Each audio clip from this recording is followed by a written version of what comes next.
Welcome, traveler. We're glad you're here. Every story you hear is made with care and passion. If you enjoy it, please like, subscribe, and check out the other adventures waiting for you on our channel. Your support means the world. Thank you. Captain Idran Vos's fingers trembled as he stared at the readouts, a phenomenon he hadn't experienced in 15 years of command. The Velocis' quantum drive hummed beneath his feet, a sound unlike any propulsion system humanity had ever built. Beyond the viewport, Jupiter's massive form dominated the view, cloud band swirling in silent majesty. All systems nominal, reported Commander Ray Phelan, his voice steady despite what they were about to attempt. Quantum envelope stable at 97%. Dr. Lin. Vos turned to the slender woman whose theoretical work had made this moment possible. Final assessment. Sarah Lin's eyes reflected the blue glow of her terminal. She'd barely slept in 3 days, triple-checking calculations that had already been verified by a dozen supercomputers. The math works, Captain, she said, though her voice lacked conviction. But I'm still registering concerns about potential causality violations. Vos nodded. They'd been over this 100 times. Noted. But we all knew the risks when we volunteered. Ready to make history, Captain. Nadia Stran called from her engineering station, her usual dry humor masking the tension they all felt. History is watching, Vos replied, settling into the command chair. Commence final countdown. T-minus 60 seconds to FTL initiation. The bridge fell silent as the automated systems began the sequence. Vos studied the faces of his crew, the best minds humanity had to offer. Each had trained for years for this moment, knowing they might never return. 30 seconds, announced the ship's AI. Quantum folding matrices charging. Vos felt a strange sensation in his chest, not fear, but awareness. The mathematical barrier of light speed had shaped physics for centuries. Exceeding it would change everything. 10 seconds, continued the AI. All personnel, prepare for temporal displacement. Vos closed his eyes briefly. Engage. The universe blinked. There was no sensation of movement, only a momentary pressure behind the eyes, like descending quickly in an elevator. When Vos opened his eyes again, Jupiter was gone. The viewport showed only distant stars and the black expanse of the outer Kuiper belt. Jump successful, reported Elon, his voice hushed with awe. Position confirmed. We're beyond the heliopause. A cheer erupted across the bridge. Crew members embraced, some weeping openly. After centuries of theoretical impossibility, humanity had broken the light barrier. Congratulations, Dr. Lin, Vos said, extending his hand to the physicist. Your theories were correct. Lin didn't smile. Instead, she stared at her console with growing horror. Captain, she whispered. We're receiving a transmission. From Earth. Vos asked, surprised. That's impossible. Even light would take hours to. It's not from Earth, Lin interrupted. It's from us. From the Velocis. Vos frowned. That's not possible. We're the only, the signature is unmistakable, Lin said, her voice growing urgent. And according to the temporal timestamp, it was sent 8 minutes ago. From our current position. The celebration died instantly. Vos felt a cold knot form in his stomach. Play it, he ordered. Static filled the bridge speakers, then a voice, his own voice, distorted and fragmented, breaking down. Don't attempt, causality cascade already, Earth is, Lin's theories were right but incomplete, we've created the transmission dissolved into white noise before cutting out completely. That's impossible, Stran said, checking her readings. We've only been here for 30 seconds. And yet, Lin replied, her face pale, we're receiving a message from ourselves warning us about something that hasn't happened yet. Before Vos could respond, a violent shudder ran through the ship. Warning lights flashed across every console. Status report. Vos demanded. Structural integrity compromised in sections 12 through 15, reported Elon. But that's not possible. Those sections are showing damage patterns consistent with metal fatigue over months of stress. Communications are going haywire, added the comms officer. We're receiving signals from Earth, but they're coming in out of sequence, some from yesterday, some from what appears to be next week. Lynn's hands flew across her console. Captain, I'm detecting temporal instability spreading from our position. Like ripples in a pond, but moving backward through our trajectory. Meaning what, exactly? Vos demanded. Meaning, Lynn said, her voice barely above a whisper, that by breaking the light barrier, we've also broken causality itself. And the damage is spreading backward through spacetime, toward Earth. Another violent shudder rocked the ship. A support beam groaned ominously. All hands, emergency stations, Vos ordered.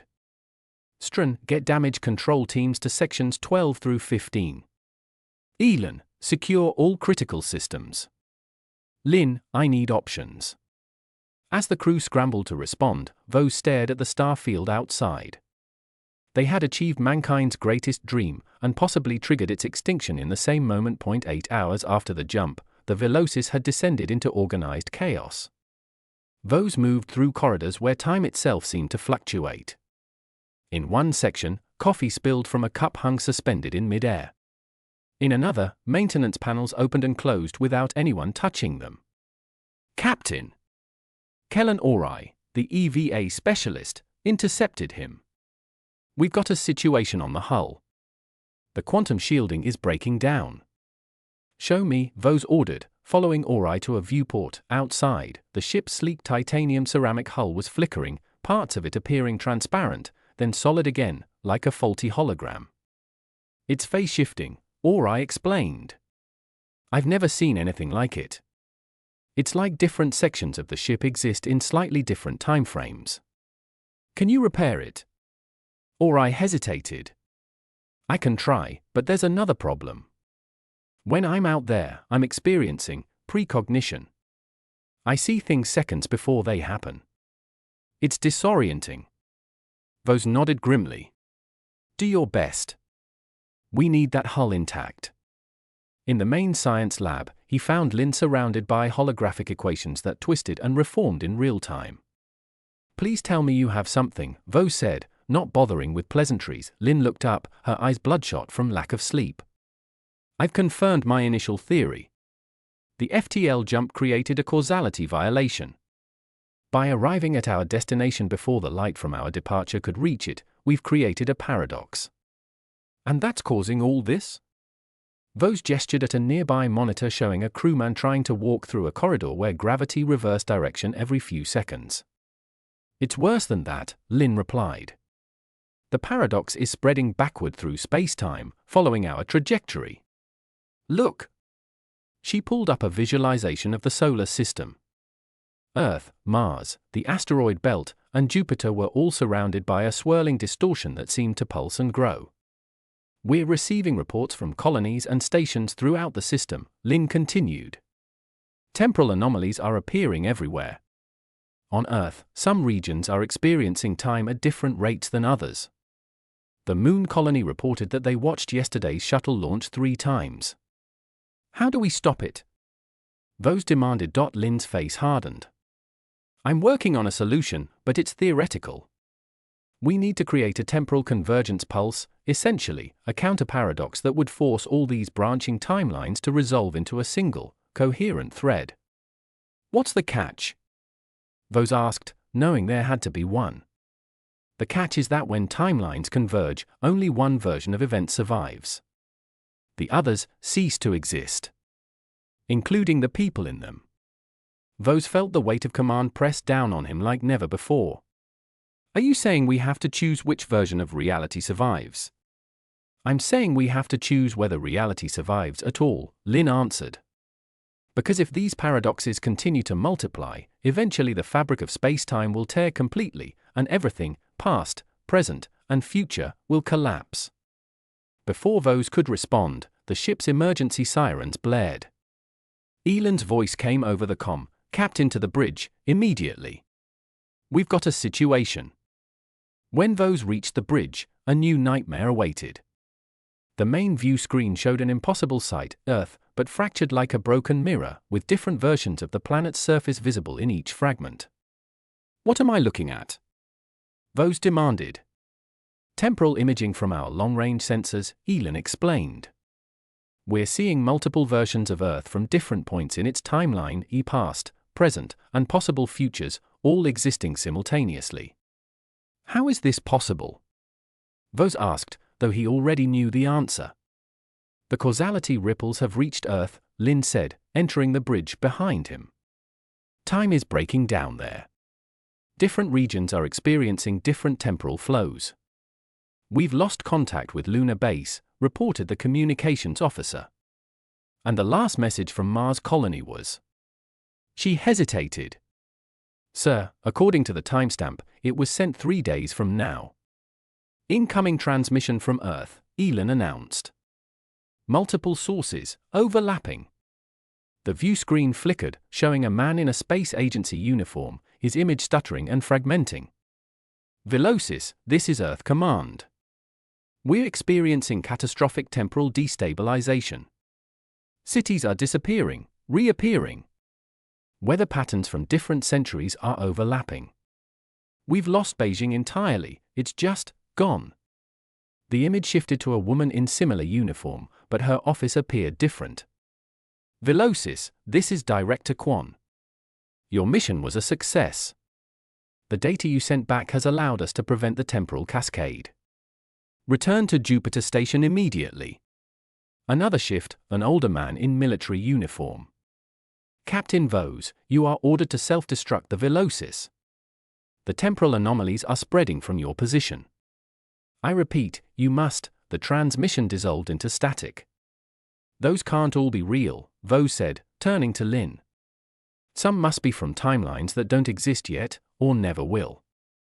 That's precisely the problem, Lin replied. All potential timelines are bleeding into each other.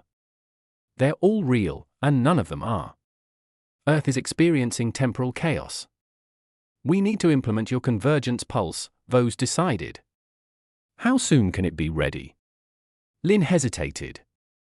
Engineering has almost completed the modifications to the quantum drive. But Captain, I must emphasize, we don't know which timeline will become the dominant one after convergence. We could be erasing billions of lives. And if we do nothing, then all timelines collapse. Everyone dies, in all possible versions of reality. Vos straightened his shoulders. Prepare the pulse. The ship lurched violently, throwing everyone to the floor. Alarms blared from every console. Hull breach in Section 8, shouted Strun over the conf. We've got explosive decompression. Seal it off. Vos ordered, picking himself up. That's not possible, Strun replied, her voice strained. Section 8 it's gone, Captain. It's just not there anymore. Vos turned to Lin. Explain. The temporal distortions are affecting the ship's physical structure, she said, checking her readings. Section 8 has phase shifted completely out of our time frame.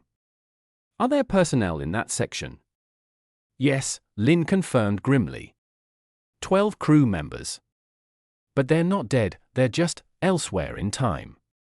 Over the next 6 hours, conditions deteriorated rapidly. 3 more sections of the ship vanished into temporal limbo. The remaining crew fought to maintain basic life support as systems failed unpredictably. In engineering, Strun and her team worked frantically to modify the quantum drive for Lin's convergence pulse. Vos found Kellen Ori in the EVA prep room, his pressure suit showing signs of damage. How bad is it out there? Vos asked. Ori's face was haggard. I've never seen anything like it, Captain. The hull is existing in multiple states simultaneously. In some places, I can see through it to earlier versions of the ship, before we even launched. Did you manage to stabilize the quantum shielding? Temporarily, Ori said. But I'm seeing something else out there. Something vast. Vos frowned. Explain. It's like. Ori struggled for words. Like the void itself is fractured. I can see through cracks in space to other places. Other times. I saw Earth, but it wasn't our Earth. The continents were wrong.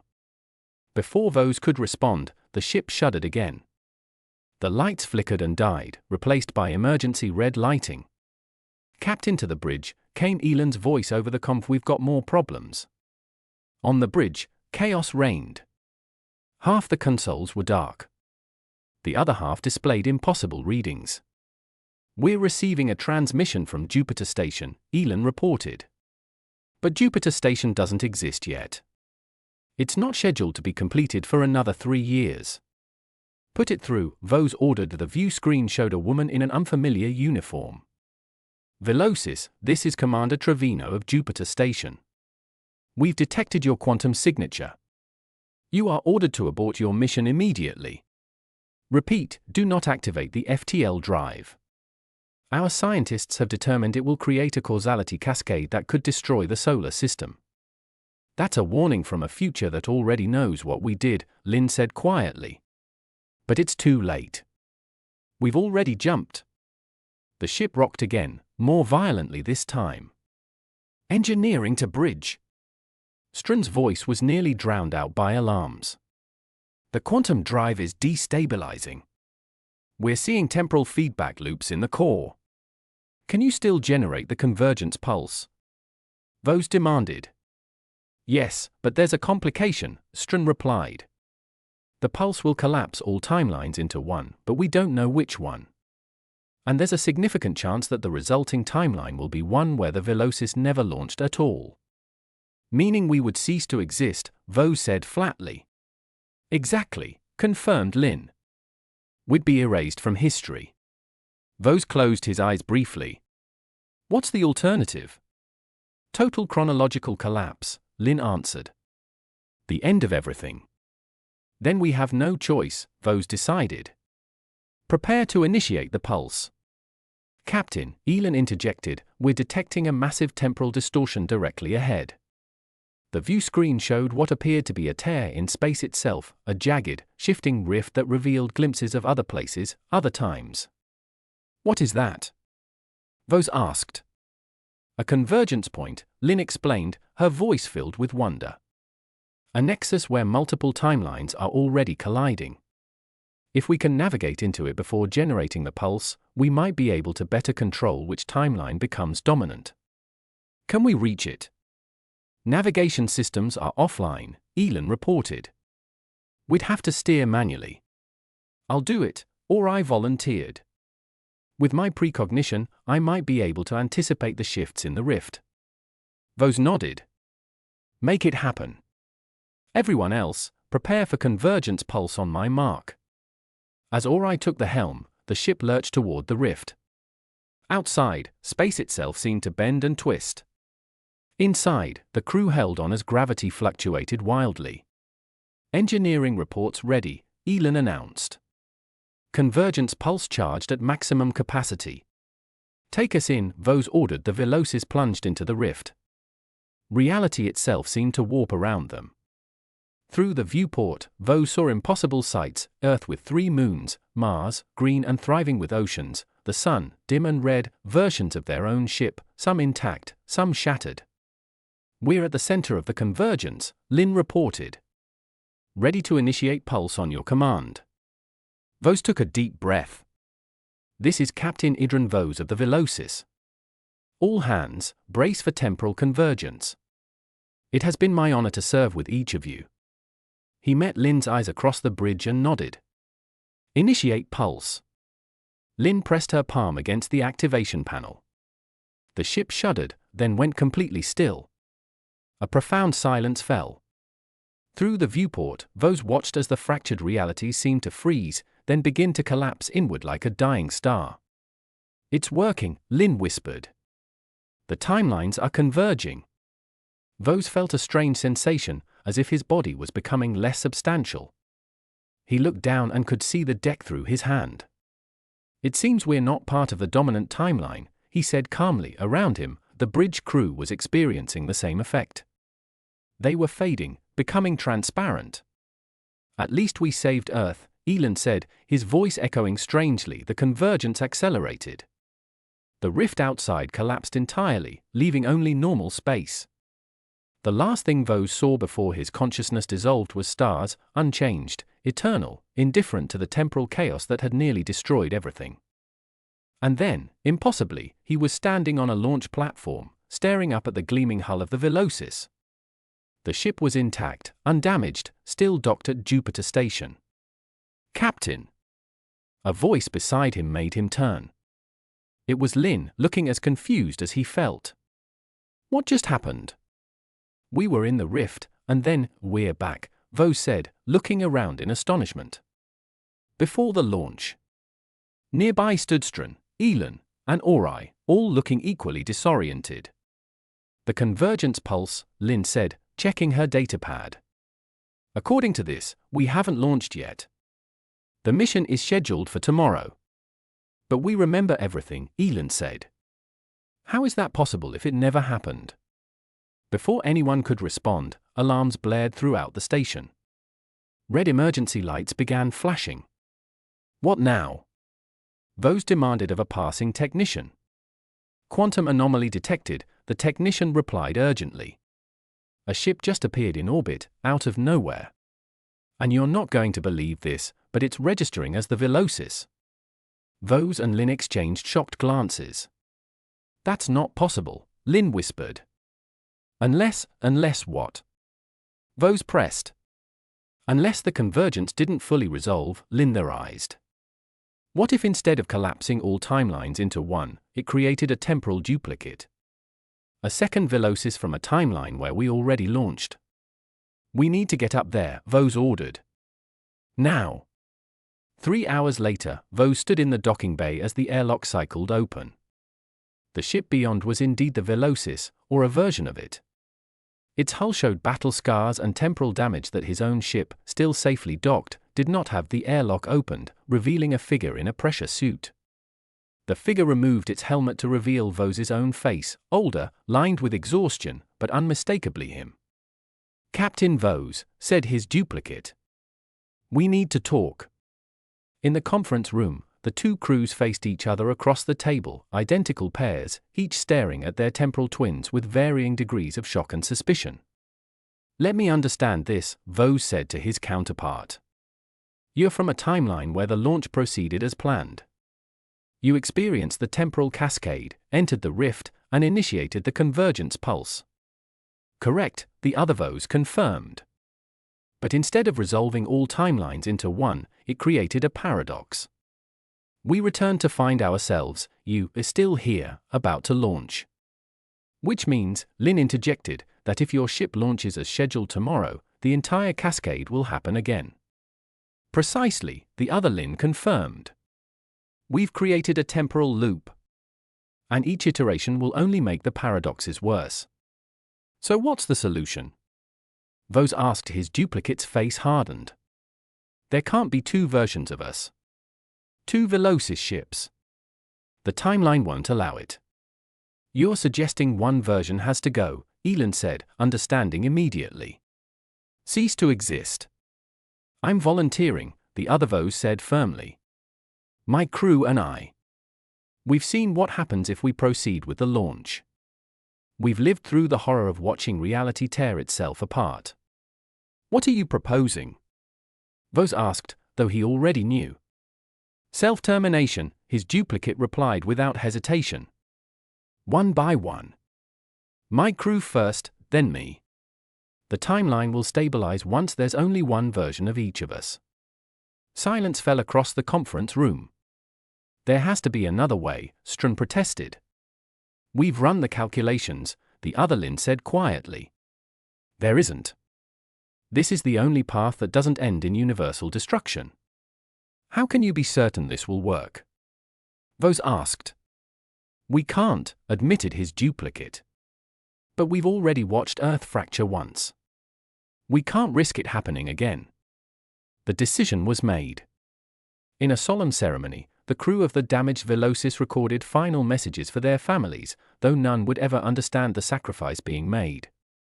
One by one, they entered a medical chamber that would painlessly end their lives. Vos watched as his counterpart prepared to be the last to enter. Was it worth it? Vos asked quietly. Breaking the light barrier. The other Vos smiled sadly. We touched the impossible. We saw wonders and horrors beyond imagination. But no discovery is worth what we witnessed. I'll cancel the launch, Vos promised. His counterpart shook his head. You can't. The temporal calculation suggests that would create a different paradox. The launch must proceed, but the FTL drive must never be activated. Get to the Kuiper belt using conventional propulsion. Study the boundary from there. I understand, Vos said, extending his hand. His duplicate grasped it firmly. Good luck, Captain, said the other Vos. Treat every moment as precious. In another timeline, they've already blinked out of existence. As the duplicate crew completed their grim task, the temporal distortions around Jupiter Station began to subside. Lin's instrument showed the timeline stabilizing. The paradox was resolving the next day. Vos stood on the bridge of the Velocis as it prepared for launch. The mission parameters had been revised. They would travel to the Kuiper belt at conventional speed, a journey of years rather than moments. Preparing for departure, Captain, Elon reported. Vos nodded, feeling the weight of knowledge no one else should ever have to bear. Engage conventional drives. Let's see what's out there at the speed we were meant to travel. As the Velocis pulled away from Jupiter Station, Vos looked out at the stars. Somewhere in those vast depths lay the answers to the universe's greatest mysteries. But some barriers, he now understood, were never meant to be broken. In his quarters that night, Vos found a data chip his duplicate had secretly given him. It contained a single video file. When he played it, he saw Earth, but not as he knew it. The continents were slightly different. The oceans more vibrant. It was Earth from another timeline, one of countless possible versions that had briefly existed during the temporal cascade. A reminder of what they had nearly lost, and what they still might discover, if they proceeded with appropriate caution and respect for the laws of physics they still only partially understood. The light of distant stars streamed through the viewport, traveling at their ordained speed, a speed that, Vos now knew, protected the very fabric of reality itself.